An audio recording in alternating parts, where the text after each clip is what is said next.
marrëdhënien e zotit Mehani pas sulmit? Kjo është ngjarje e shëmtuar për një shoqëri demokratike, dhuna s'ka vend dhe askush s'duhet ta relativizojë këtë ngjarje.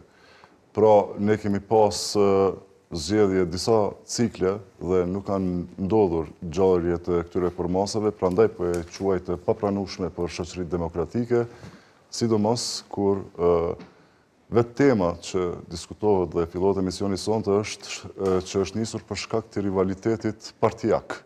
Mund të shkruajmë nga konteksti elektoral. Nuk mundemi ta shkpusim nga konteksti politik, veçanërisht kur edhe të dytë kanë qenë edhe kundërkandidat në zgjedhjet e kaluara për zgjedhjet komunale.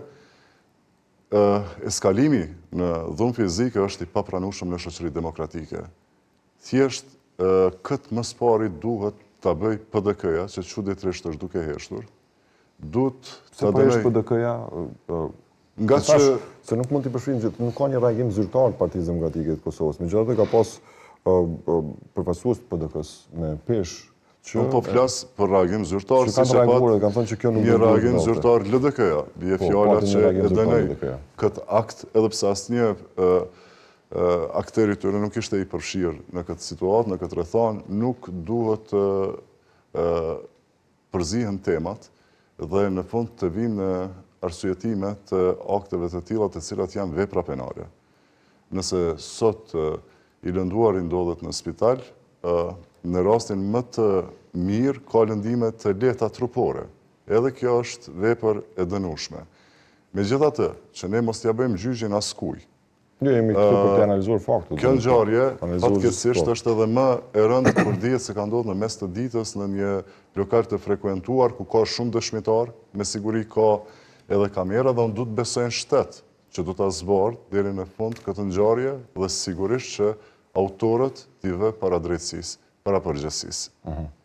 Mirë, se përmendën çështjen e diskursit, zoti Lushtaku i referuar një shkrimi në Facebook të zotit Hysni Mehani, kryetari i qendrës së vetëvendosjes në Skënderaj. Dhe nëse mund ta kemi në video wall. Thot, Sami Serbia po na prish me Amerikën duke i mbështetur strukturat paralele pa koordinim me miqtë tanë amerikan, rrënoft Amerika dhe miqtë tanë poshtë Sami Serbia. Ai e shpjegon që ka pas qenë një farë ironie këtu në gjithë statusin e tij, në momentin kur qeveria e Kosovës mbylli strukturat paralele.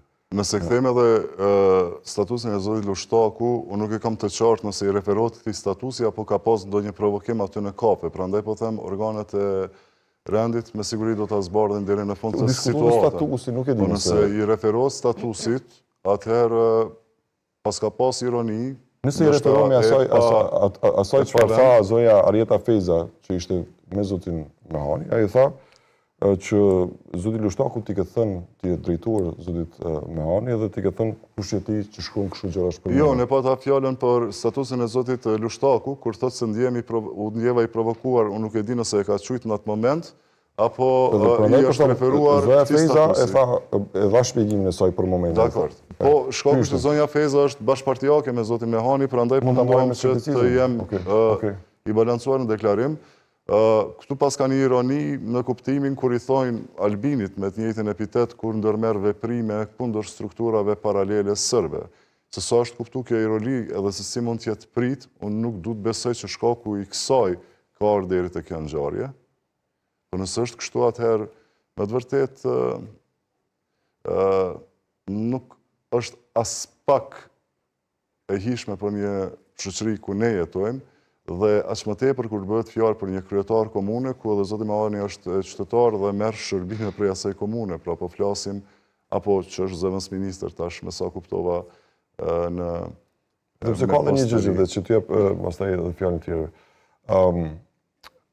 Si kundërpërgjigje njerëzve të Partisë Demokratike të Kosovës thuhet që vazhdimisht Sami Lushtaku është target i sulmeve verbale të ndryshme edhe fyrjeve që vijnë nga figura të lëvizjes së vendosjes.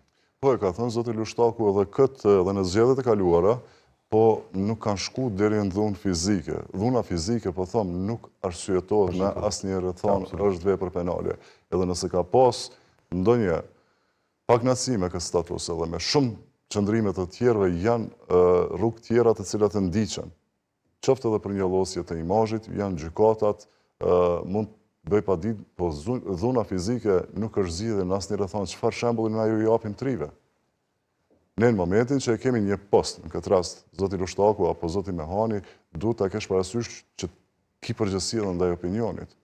Aq më tepër ku edhe sot kur po flasim për zgjedhje, nuk ka qenë periudhe lehtë për vendin gjitha këto cikle zgjedhore edhe në vazhdimsi që ka pas elektrizim të gjuhës dhe mundën njerëzit edhe ta humbin qetësinë, pra s'duhet të binë në këto provokime. Ne kemi për obligim, themi gjithçka që është jashtë rregullave të lojës është ndëshkueshme, po dhuna fizike në asnjë rrethon nuk është e pranueshme, në asnjë rrethon. Ne kemi pas edhe rastin kur ishte zonja Qitaku, ajo e cila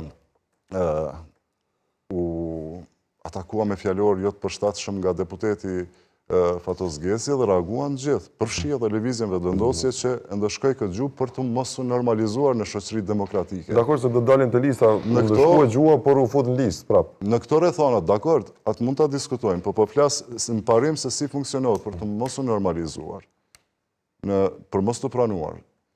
Pra, edhe ne duhet, edhe në këtë rast, flasim se si s'duhet të normalizohet dhuna në asnjë rrethon në shoqëri demokratike. Prandaj kërkova reagimin prej PDK-s, njëjtë sikur që me të drejtë është kërkuar